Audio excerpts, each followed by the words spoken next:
अगर पनीर टीका लगाने से किसी भी इंसान ने मना किया तो उस इंसान का सिम कार्ड ब्लॉक कर दिया जाएगा। ये अनाउंस किया है पाकिस्तान में स्थित पंजाब प्रोविंस के हेल्थ मिनिस्टर ने। दोस्तों, ये बहुत ही ज्यादा बड़ी खबर है और ये धमकी जो आज पाकिस्तान में दी गई है वो कल को किसी भी देश में जो अपने आप को सो कॉल्ड डेमोक्रेटिक कहते फिरते हैं उनमें भी दी जा सकती है, क्योंकि यहाँ तो डायरेक्टली ही धमकी दे दी गई है, लेकिन इनडायरेक्ट रूप से आप लोगों पर भी फोर्स किया ही जा रहा है। इस बात को आज कोई नहीं नकार सकता। दोस्तों, ये जो सिम कार्ड ब्लॉक करने की धमकी है इसकी आप गंभीरता समझ रहे हो? ये कोई आज का डिसीजन नहीं है, बल्कि इंसान को कंट्रोल करने की ये प्लानिंग बहुत पहले से ही चल रही थी। आपको इंडिया के संदर्भ में इसे इन डेप्थ समझाते हैं, बहुत ही ध्यान से सुनिएगा, एक एक चीज लिंक्ड है। पहला, 12 जुलाई 2016 को मोदी सरकार ने आधार एक्ट इंट्रोड्यूस किया और UIDAI के थ्रू इसे इम्प्लीमेंट किया। इसमें सभी का बायोमेट्रिक डेटा और पर्सनल डिटेल्स ली गई और आधार को लिंक कर दिया गया फोन नंबर के साथ। अब सभी की आइडेंटिटी लिंक हो चुकी थी उनके फोन नंबर से।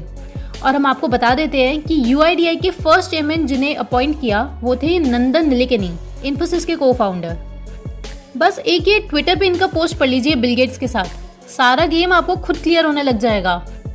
In 2009, my friend Nandan Nilekani was tapped by the government of India to turn its vision for a digital ID system into a reality.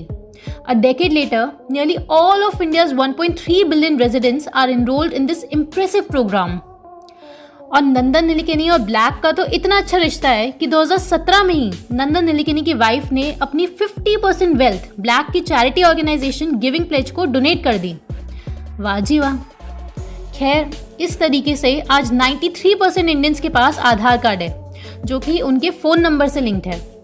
तो बिना इस डिजिटल आईडी के आप गवर्नमेंट की एसेंशियल सर्विसेज जैसे कि free ration, PDS scheme का लाभ नहीं उठा सकते। नया फ़ोन कनेक्शन, पासपोर्ट बनवाना हो, कॉलेज या स्कूल में एडमिशन लेना हो, नया bank account, pension, LPG subsidy, EPF transfer, death certificate का रिकॉर्ड, एट्सेट्रा एट्सेट्रा, इन सब के लिए चाहिए आधार कार्ड, आपकी डिजिटल आईडी।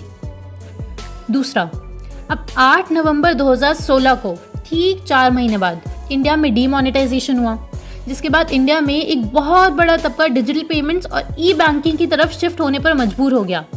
लोगों को डीमोनेटाइजेशन शॉकिंग डिसीजन लगा होगा, लेकिन हम रिसर्चर्स के लिए ये एज एक्सपेक्टेड था।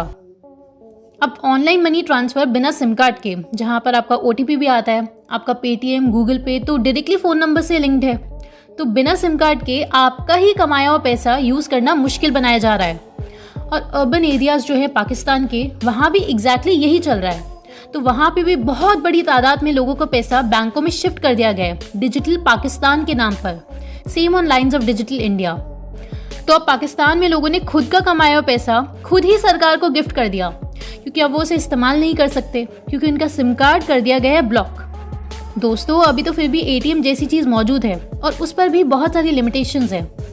अब मान लो कोई बीमारी फैल गई और पूरे देश दुनिया बंद करनी पड़ गई और ये कह दिया जाए कि नोट से बीमारी फैलती है, टच करने से फैलती है, और अब सरकार नोट यूज़ नहीं करने देगी और जनता इसे आग बंद करके मान भी लेगी।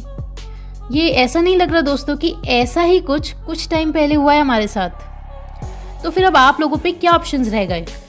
पहला ऑप्शन, पनीर टीका खा लो तभी आप अपना पैसा यूज़ कर सकते हो। दूसरा ऑप्शन, वो कुछ है ही नहीं, क्योंकि आप घर से बाहर निकल के भीख भी नहीं मांग सकते, क्योंकि घर से बाहर निकलना अलाउड होगा ही नहीं, क्योंकि बीमारी जो फैल जाएगी।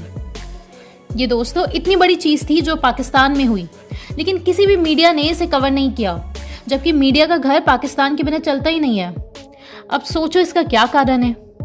हम उम्मीद करते हैं कि ऐसा रूल इंडिया की गवर्नमेंट ना लाए, क्योंकि 40 करोड़ लोग अगर किसी इंसान को वोट देकर उसे प्रधानमंत्री बना सकते हैं, तो 135 करोड़ लोग धक्के मार के उसे नीचे भी उतार सकते हैं। दोस्तों, एट प्रेजेंट वो लोग बहुत वीक है, बस वो लोग इल्यूशन क्रिएट कर रहे हैं कि वो बहुत पावरफुल है और आप लोग कमज़ोर हो, ताकि आप लोगों की याददाश्त में ये बात छप जाए कि आप लोग अकेले हो, लाचार हो और कुछ नहीं कर सकते।